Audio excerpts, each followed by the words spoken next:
sir, I'm Mitchell. Have you heard of me, Skits Mitch? What's that? Have you heard of me? You know what I do in downtown at all? I like to come down and have street debates with people who are down here. Would you like to have a conversation today for about half an hour? No, I'm good, buddy. So you came down here to say something but not have a conversation? Looks like you're trying to say something. You talked to one of those people over there, so what is it about me that you don't want to talk to? No, I'm good, man. What are you good at? Are you good at being moral? Or are you good at having street debates? Or are you good at ignoring truth? What do you mean when you say you're good? Do you mind if I film you? I don't care. You do care. You wish you could tell me to stop, correct? No, I don't care. But you do care if I attempt to have a debate with you, yeah? You've already told me to stop doing that? Well, I don't really want to debate. You don't want to debate me? I don't want to debate. You just want to tell me your opinion? You can talk if you want, but I don't really want to debate and like have a conversation about why you're out here with this American flag today. Right. So you want to be out here with American flag, but you don't want to explain to me what you mean with it, right? Why is that? Because you think I'm going to misrepresent your words, or what is the danger, do you think, of having a conversation with me No, there's today? no danger.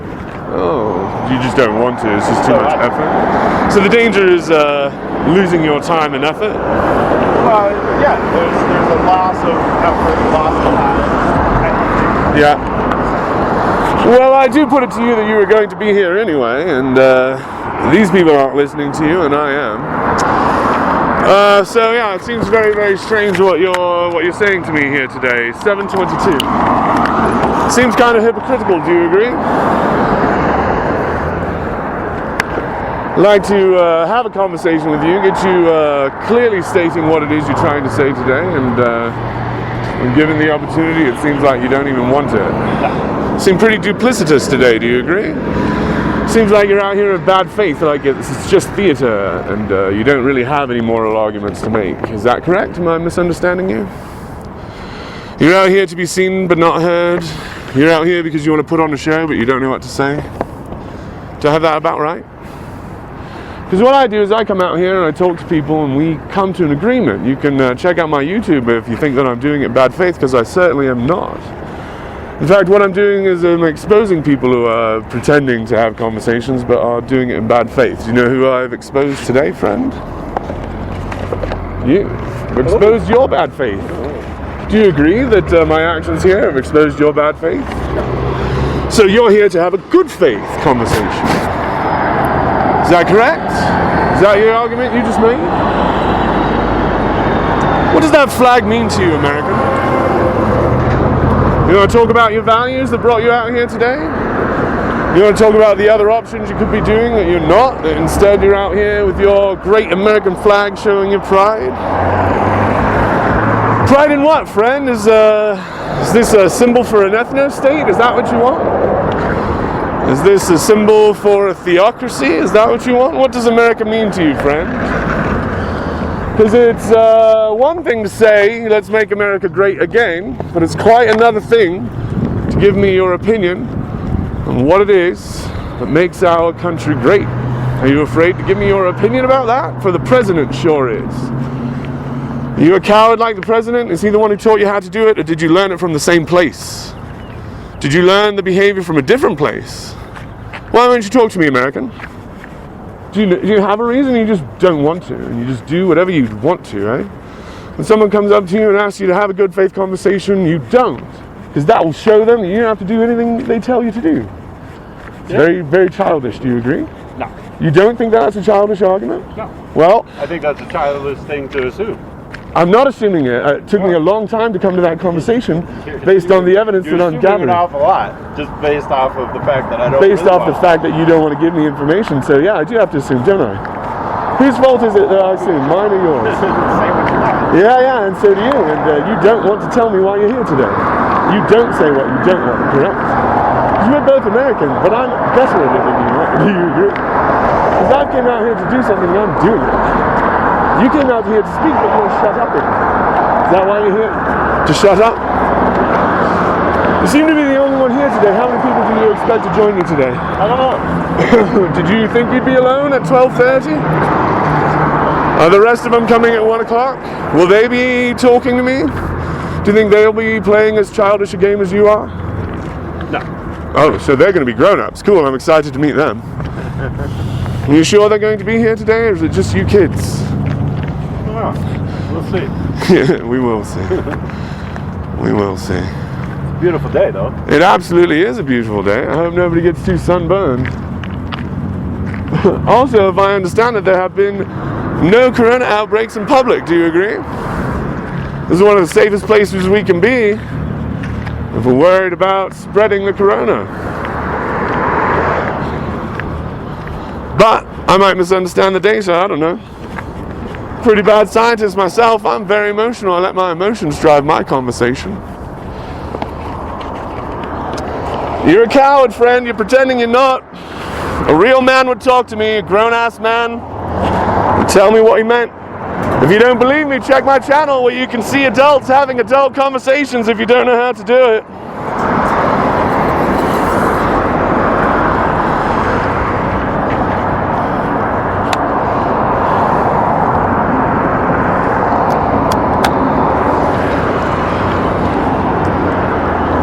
You're a child, I can help you. You're behaving like my children. You could grow up and use your big boy words. I can show you how to do it. And I can show you free of charge. It is in fact my pleasure. Show you how to stop doing childish things. How to grow up and have a real conversation about your values. I can show you how to actually change the world. Do you think this is effective at changing the world? Do you want to change the world, or you just want to put on a show, friend? Because I can show you how to change the world. And it begins with talking, coward. Why are you afraid to talk with me? What on earth could you lose? You don't know, but you fear it. So you just act on that fear.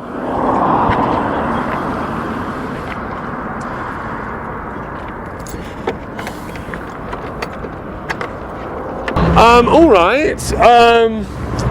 So I hope that you're not at all offended that I haven't posted any of our conversations. I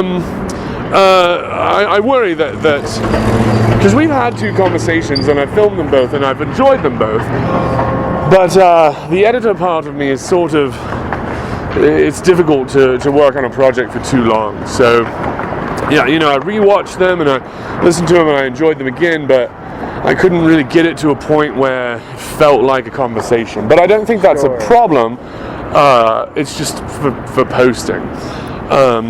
So, like, I like the conversation. It's just I don't know what I'm giving my audience. But I think today we'll talk enough about probably abortion, and then hopefully good faith and bad faith conversation. To just sort of... I was kind of thinking about, I watched your interviews at the March to Celebrate Life, and the 3 questions you kept asking were abortion in the case of rape, artificial insemination, and then the potential of contraceptive bans. Right. And the answers were very, very telling, and I sort of like contemplated why.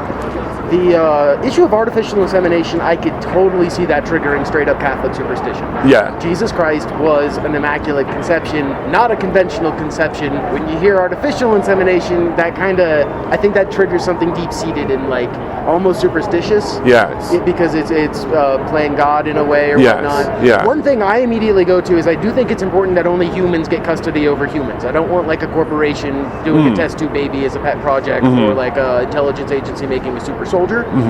But if individuals want to use artificial insemination, I don't know. I'd have to do a lot of soul searching and a lot of education on that one. Yeah. The potentiality of designer babies also kind of scare me. Absolutely, me as well. I have a sister who's been in the fertility business for a while, out on the West Coast, and so in not like in Beverly Hills, but like, you know, they've got wealthy clients, and some of them from China, and so, you know, I hear stories about babies born on the wrong day, so they're not as lucky as they were designing them to be, and so that baby given up for adoption, and they try again next year, sort of thing. And then it's a big deal if it's a masculine child or a feminine child. Right. And yeah.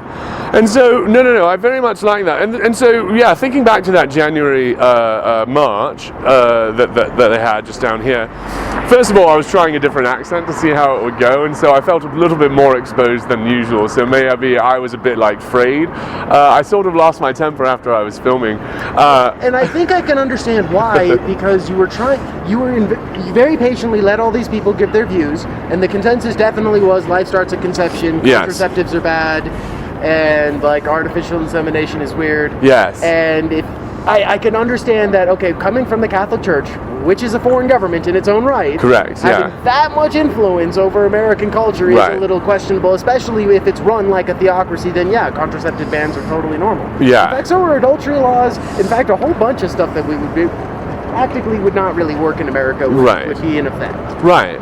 And so the questions that I was leading them to was sort of, is this one step, or is this the compromise, or is this one step in the never-ending war? And I kept hearing that it's just the next step, and I understand that. I mean, I understand that as a point of view, but for them to not really for them to be packaging it as not that, and then when you get into it, it's like, yeah, no condoms, no. And so we weren't really talking about our values. They were just it was about justifying their position on that day, because I do understand the idea of life is sacred. I understand that idea of, like, our choices have ramifications.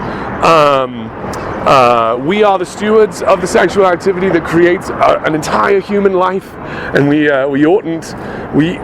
ought only let adults care about that, right? We oughtn't use that until we're adults. Like, I understand a lot of these arguments, but the idea that if you rape a baby into my daughter, that it does kind of take all of the female agency out of it. Like, Right. you didn't get a say in the conception, you don't Right. get a say in the birth, Yes. you don't get a say in, like, the Right. partner.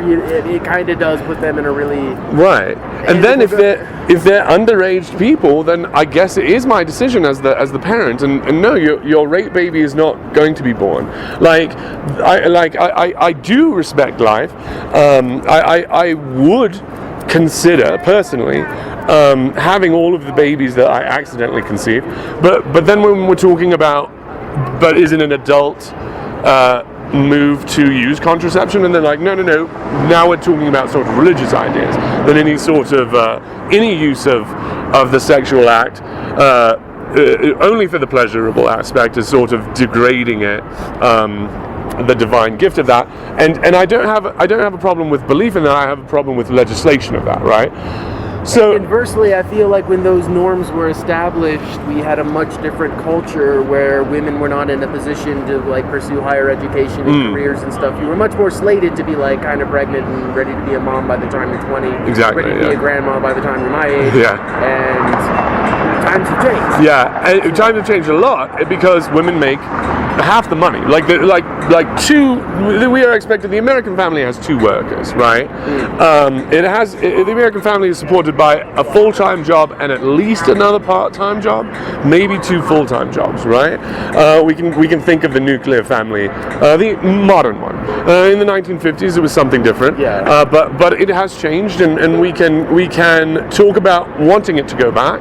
We can talk about how we could get it to go back, but Inversely, could we even? I don't think, like, Catholic theocracy in America would ever really be a viable option. I don't think it would ever get to the point where we could just straight up ban contraceptives, because Catholics are a minority in the country, and if Yes. you really look at the foundational doctrine, it was Protestant, not Catholic. Right. Yeah, and it was Jackie Kennedy or Kennedy that was the first Catholic, and that was recently, right? Like, we were Protestant. You can't trust a Roman Catholic; he'll just be doing what the Pope says. We finally got over that in the '60s, and we haven't, like, as a Mormon, we haven't really had a viable Mormon candidate until Mitt Romney. So this idea of opening up America to more even versions of Christianity is good for us, good for America. Potentially, and I think that's where guys like you come in, because you have to challenge some of the foundational assumptions in order to figure out, like, why is it even relevant if you're a Lutheran or a Catholic, or what your particular interpretation is. Because even if we are going to have like more Christian influence in the country, what is exactly that does that mean? Is that are Jehovah's Witnesses Christian? Are Right. Catholics Christian? Right. And so that is the debate when I had Joseph Maldonado here and Steve over here the other day, and I put to them, as a non-Christian, how do I decide which of you is a true Christian? If I were convinced by Christianity, how would I tell the difference between these two versions of it? Maldonado didn't talk to me about anything, so he didn't have an answer. But I think it's a valid question. So the March for Life. I like the idea of it, and so they're putting on it this sort of not a mask. I'm not trying to say that they're hiding what it really is, but it sort of has a duality. The duality that we're just expressing what we believe. But then the other one that we would like you to move the legislation there, and so that was the weird sort of double thing. Because if they were just saying, I believe it happens I believe that at conception that human should be considered should be considered to have at least these rights. Yeah. That would be a conversation, I think when we go out, especially in groups, we just sort of want it to be like, this is our point of view, we are unified, and then we're done. Like I don't think we think of it as the beginning of the conversation, right? And I think that's why issues like abortion kind of got quagmired out. It feels like we've been debating this since Roe vs. Wade. Right. It kind of seems like one side made up their mind that the rights of women are important and they have to have bodily autonomy. The other has decided that the life of the fetus is like of paramount importance. There doesn't seem like there's going to be that much. We're now starting to gravitate towards extremes where some states are putting against like really early abortion laws, like a heartbeat law, right, which effectively bans the entire practice. Like heartbeat's really early in the entire thing, and then other ones are doing even post-birth abortion in extreme like cases in New York and whatnot. That is what I hear, and that's what that bill was specifically talking about. Was let's not post but late term abortion. Okay. Right, in January they were like, let's sign something that says no late-term abortions, or like partial birth, or yeah. And so as far as like something we can agree on, I think that we can. I think that if the position that was being espoused that day was, look, I think it's the moment the sperm gets into the egg. I think then all the genetics material's there, and I think more than that, I think that that's when God inserts the soul into that being, and so I think it's sort of special religiously. But I understand that the rest of America doesn't agree with that, and so I'm just hoping that they give up the last trimester. Like, think about it in the first two, make your decision, hopefully in the first trimester, but I won't. Then that's that. I like that as an American conversation, as an American compromise. But I don't know if we. If any parties accept compromise anymore. I wonder if we all consider it loss, right? It does sometimes feel like that. I floated the idea of giving more funding for like things like maybe maternity leave or like assisted housing for at-risk mothers who are thinking about an abortion for just straight up economic, like they don't have a roof over their head, yeah, they're not in a position to. That really is heartbreaking. It's a lot to ask to say, okay, for the next 9 months, I know you're homeless and all, but good luck, and then give it up for adoption afterwards. That's a huge sacrifice to ask. Yes. And it seems like Republicans immediately go with, oh, well, that's big government.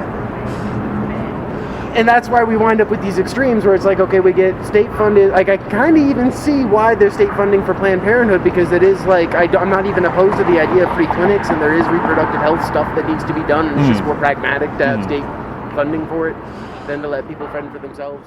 Yeah.